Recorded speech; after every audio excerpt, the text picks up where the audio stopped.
دو شخص آپس میں باتیں کر رہے ہیں، ایک دوسرے سے کہا کہ مائل اسلمی نے خام خواہ اپنے آپ کو بدنام کیا اور اللہ کے نبی سے اپنے گناہ کا ذکر کیا، خاموش رہتا کتنی اس کو بدترین سزا ملی اور کتنی اس کی بدنامی ہوئی۔ اللہ کے پیغمبر نے یہ بات سن لی لیکن آپ خاموش رہے، ان کی اس بات کا جواب نہیں دیا اور سفر جاری رہا۔ تھوڑا آگے گئے تو ایک مردہ گدھا پڑا ہوا تھا۔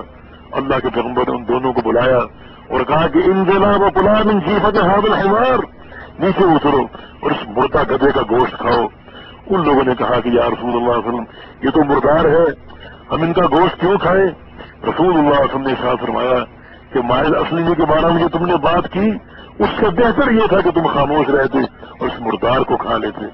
رسول اللہ صلی اللہ علیہ وسلم نے ارشاد فرمایا انی رأیتہ فی انہار جنت الغنس، میں نے مائل اسلمی کو دیکھا وہ جنت کی نہروں میں تیراکی کر رہا ہے، جنت کی نہروں میں غوطے کھا رہا ہے۔ تم اس کے بارے میں غیبت کر رہے ہو، اس کے بارے میں تم باتیں کر رہے ہو اور وہ جنت کی نہروں میں نہا رہا ہے، اس طرح وہ پاک صاف ہو گیا۔ تو یہاں توبہ کے امکان موجود ہے۔ دوسرا واقعہ اس عورت کا جو اللہ کے پیغمبر کے پاس آئی اور آ کر کہا کہ طہرنی یا رسول اللہ، یا رسول اللہ مجھے پاک کر دیجیے، میرے پیٹ میں جو بچہ ہے وہ حرام کا بچہ ہے، وہ زنا کے نتیجے میں جنم لے رہا ہے، مجھے پاک کر دیجیے۔ رسول اللہ صلی اللہ علیہ وسلم نے اس سے اعراض کیا، اس نے بار بار اللہ کے پیغمبر سے کہا مجھے پاک کر دیجیے۔ اس قدر اس کو توبہ کی بے قراری اور توبہ کا احساس ہے، اپنے گناہ کا خوف ہے۔ چانچہ جب اس کی شہادت کے تقاضے پورے ہو گئے تو رسول اللہ صلی اللہ علیہ وسلم نے ارشاد فرمایا کہ پہلے آپ کا بچہ وضع ہو، حمل وضع ہو، بچہ پیدا ہو، پھر آپ پر اللہ کی حد قائم کریں گے۔ چانچہ جب بچہ پیدا ہو چکا تو عورت بچے کو اٹھا کر اللہ کے پیغمبر کے پاس آ گئی اور کہا کہ دیکھیے اب تو بچہ پیدا ہو چکا، اب تو مجھے پاک کر دیجیے۔ رسول اللہ صلی اللہ علیہ وسلم نے فرمایا اب اس بچے کو تمہاری ضرورت ہے، تم اس کی تربیت کرو، اس کو پالو، جب یہ روٹی کھانے کے قابل ہوگا تو پھر تم پر اللہ کی حد قائم کریں گے۔ چنانچہ اس نے اس کو دودھ پلایا اور جب روٹی کھانے کے وہ قابل ہو گیا تو اللہ کے پیغمبر کے پاس بچے کو لے آئی، بچے کے ہاتھ میں روٹی کا ٹکڑا نہیں تھا اور کہتی کہ یا رسول اللہ اب دیکھ لیجیے اب تو وہ روٹی کھانے کے قابل ہو چکا، اب تو مجھے پاک کر دیجیے۔ چنانچہ رسول اللہ نے بچے کو لے لیا اور ایک عورت کے سپرد کر دیا کہ تم اس بچے کو پالو اور اس کی تربیت کرو بیت المال کے خرچے پر، اور صحابہ کو حکم دیا اس عورت کو پاک کر دو، اس پہ اللہ کی حد قائم کر دو۔ چنانچہ صحابہ کرام اسے لے گئے، اس کو رجم کیا، اس کو پتھر مارے، اور جب اس کی موت واقع ہو گئی تو اللہ کے پیغمبر کو آگاہ کیا گیا کہ ہم نے اللہ کی حد قائم کر دی، اللہ کی حد قائم کر دی، اس عورت کو رجم کر دیا۔ نبی علیہ السلام اٹھے اس کا جنازہ پڑھنے کے لیے، امیر عمر سامنے آ گیا اور کہا کہ یا رسول اللہ صلی اللہ علیہ وسلم اتصلی علیہا وہی زانیۃ، اے اللہ کے پیغمبر صلی اللہ علیہ وسلم اس زانیہ اور فاجرہ عورت کا جنازہ آپ نہ پڑھیے، یہ تو فاسق عورت ہے، یہ تو گناہگار عورت ہے، یہ تو ظاہر زانی اور آخرہ عورت ہے۔ رسول اللہ صلی اللہ علیہ وسلم نے فرمایا کہ عمر ایسا مت کہو، لقد طابت توبۃ لو قسمت بین 70 من اہل مدینہ لوسعتہم، یہ تو ایسی توبہ کر چکی کہ اس کی توبہ اگر مدینے کے 70 گناہگاروں میں تقسیم کر دی جائے تو وہ 70 کے 70 بخشے جائیں، 70 کے 70 جنتی بن جائیں اس ایک عورت کی توبہ کی وجہ سے۔ اور ایک حدیث میں رسول اللہ صلی اللہ علیہ وسلم نے فرمایا یہ تو ایسی توبہ کر چکی ہے کہ اس کی توبہ ایسی توبہ اگر صاحب مکس کرتا جو ٹیکس لیتے ہیں اور ٹیکس لے کر لوگوں کا خون چوستے ہیں، اگر وہ بھی ایسی توبہ کر لیتا تو اللہ اس کو بھی معاف کر دیتا۔ رسول اللہ صلی اللہ علیہ وسلم کا فرمان ہے کہ اللہ کو راضی کرنے کے لیے، اللہ کے غضب سے بچنے کے لیے مال کی قربانی دینے والے بہت دیکھے ہیں، مال خرچ کرنے والے بہت دیکھے ہیں، لیکن اللہ کو راضی کرنے کے لیے اور اللہ کے غضب سے بچنے کے لیے اپنی جان کی قربانی دینے والی یہ پہلی عورت دیکھی ہے کہ جو بے قرار ہے اور بے قراری کے عالم میں بار بار آ رہی مجھے پاک کر دیجیے۔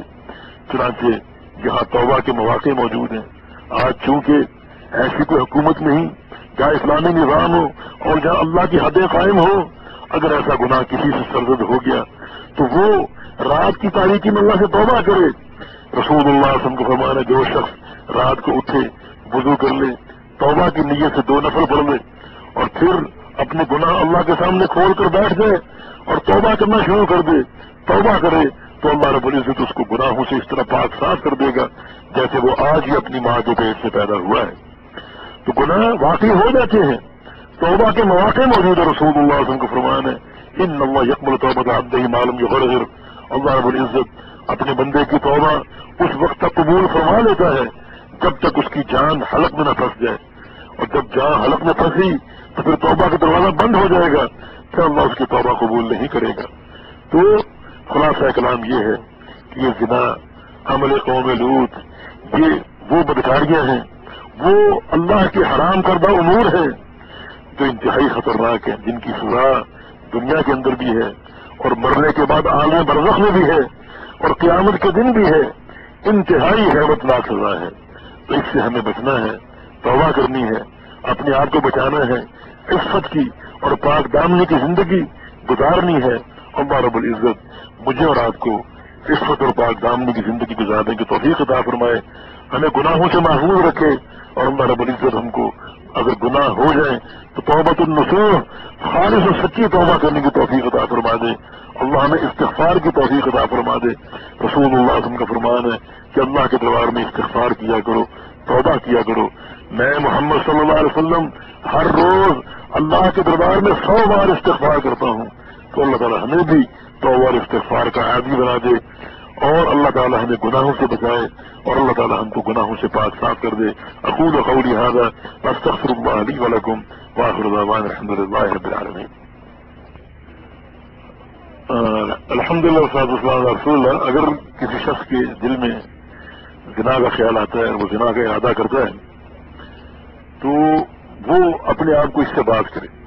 باز کرنے کے لیے نمبر 1 اللہ کا خوف اور تقوی اپنے اندر پیدا کرے، اور پھر مرنے کے بعد جو برزخی عذاب ہے، جہنم کا عذاب ہے کتنا شدید، اس کا تصور کرے، اور تاکہ اللہ تعالیٰ اس کو اس سے بچنے کی توفیق دے دے۔ اور پھر ساتھ ساتھ کچھ اور امور سوچے۔ ایک صحابی نے اللہ کے پیغمبر سے کہا کہ میں زنا سے باز نہیں آ سکتا، میرے دل میں اس کی رغبت ہے، بڑی خواہش رہتی ہے، یہ میں چھوڑ نہیں سکتا۔ تو اللہ کے پیغمبر نے فرمایا کہ کیا تم یہ چاہو گے کہ کوئی شخص تمہاری بیٹی سے زنا کرے؟ اس نے کہا نہیں۔ فرمایا کہ وہ بھی کسی کی بیٹی ہوگی۔ فرمایا کیا تم یہ چاہو گے کہ کوئی تمہاری بہن سے زنا کرے؟ اس نے کہا نہیں۔ فرمایا کہ جس سے تم زنا کرو گے وہ بھی کسی کی بہن ہو سکتی، اور کیا تم چاہو گے کوئی شخص تمہاری ماں سے زنا کرے؟ اس نے کہا کہ نہیں۔ فرمایا کہ جس سے تم زنا کرنا چاہو گے وہ بھی کسی کی ماں ہو سکتی۔ تو اس سے وہ شخص کانپ اٹھا اور وہ اس ارادے سے بعد آ گیا۔ تو اس طرح سمجھے۔ اور سب سے بڑھ کر تقوی اور خوف۔ اناق نے مرصد کو دعوت زنا دی، مرصد اس کا دوست تھا، اور جاہلیت کے دور میں ان کی بڑی رنگین زندگی تھی۔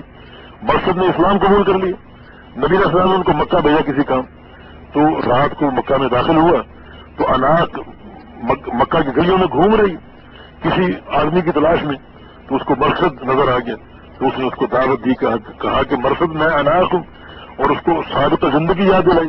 مرصد نے کیا کہا کہ میرے تمہارے درمیان اب اسلام حائل ہو چکا ہے، میں مسلمان ہو چکا ہوں، اب میں یہ اس گناہ کا تصور بھی نہیں کر سکتا۔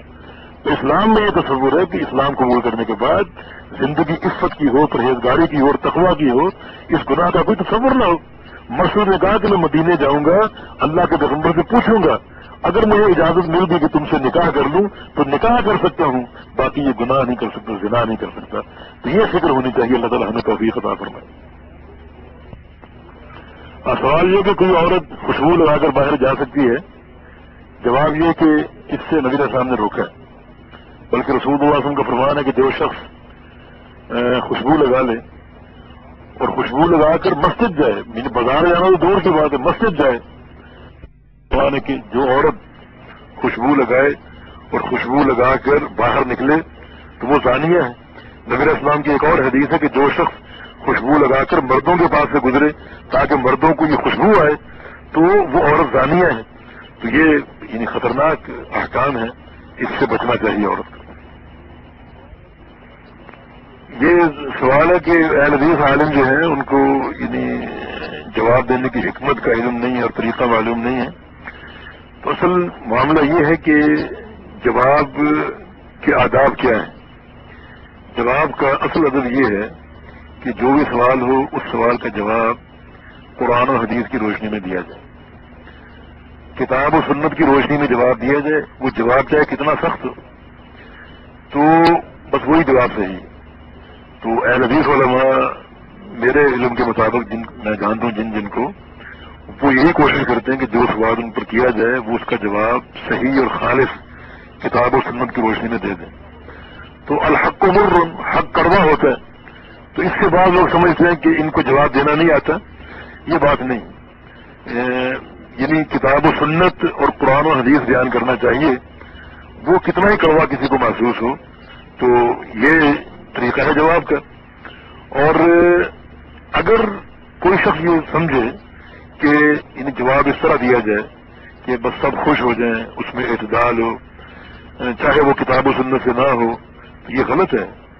جواب قرآن و حدیث کی روشنی میں دینا چاہیے۔ فاسألوا اہل الذکر ان کنتم لا تعلمون، تم اہل ذکر سے پوچھو اگر تمہیں معلوم نہ ہو۔ اہل ذکر کون ہے؟ جو کتاب و سنت کی روشنی میں سوالوں کا جواب دیں۔ تو بس جو بھی سوال آئے اس کا جواب قرآن سے، اس کا جواب حدیث سے، وہ چاہے کتنا کڑوا ہو، کسی کو بھاتا ہو یا نہ بھاتا ہو۔ بعض اوقات ایسا جواب دیتے ہیں کہ یعنی برادری کے رسم و رواج طریقے اس کے خلاف ہوتے ہیں، بندے ناراض ہو جاتے ہیں، تو یہ غلط ہے۔ یعنی اصل چیز یہ کہ کتاب و سنت کی روشنی میں جواب دینا چاہیے۔ اور اگر کوئی شخص قرآن و حدیث کی روشنی میں جواب نہیں دیتا تو اس کی پوزیشن بڑی خطرناک ہے۔ رسول اللہ صلی اللہ علیہ وسلم کا فرمان القضاۃ ثلاث، کہ جو فیصلہ کرتے ہیں یا جواب دیتے ہیں وہ تین قسم کے، قاضی تین قسم کے۔ فرمایا کہ دو قسم کے قاضی جہنم میں جائیں گے، ایک جنت میں جائے گا۔ فرمایا کہ وہ قاضی یا وہ مفتی یا وہ جواب دینے والا جو حق کو نہیں پہچانتا اور جواب دے دیتا ہے، اسے قرآن و حدیث کی دلیل معلوم نہیں اور جواب دے دیتا ہے، وہ جہنم میں جائے گا۔ دوسرا وہ جو حق پہچانتا ہے کہ کتاب و سنت میں یوں ہے لیکن وہ جواب کچھ اور دیتا ہے جو کتاب و سنت کے خلاف ہے، اس کے مذہب کے مطابق ہے یا اس کے برادری کے مطابق ہے، تو اللہ کے نبی رسول میں وہ بھی جہنم میں جائے گا۔ اور جنت میں کون جائے گا؟ صرف وہ جو کتاب و سنت کا جواب جانتا ہے اور وہی جواب دیتا ہے اور حق ہی بتاتا ہے، فرمایا کہ وہ جنتی ہے۔ تو اصل جواب کا ادب یہی ہے کہ وہ جو اللہ کے نبی کا فرمان ہے یا اللہ کا فرمان ہے وہ سنا دے، کسی کو اچھا لگے یا برا لگے اور کسی کو کڑوا لگے یا میٹھا لگے، یہ ذمہ داری پوری کر دے۔ اور ایسا ہی ہونا چاہیے، کتاب و سنت کی روشنی میں مسائل کا حل ہونا چاہیے، جس کی اللہ تعالی ہم سب کو توفیق عطا فرمائے۔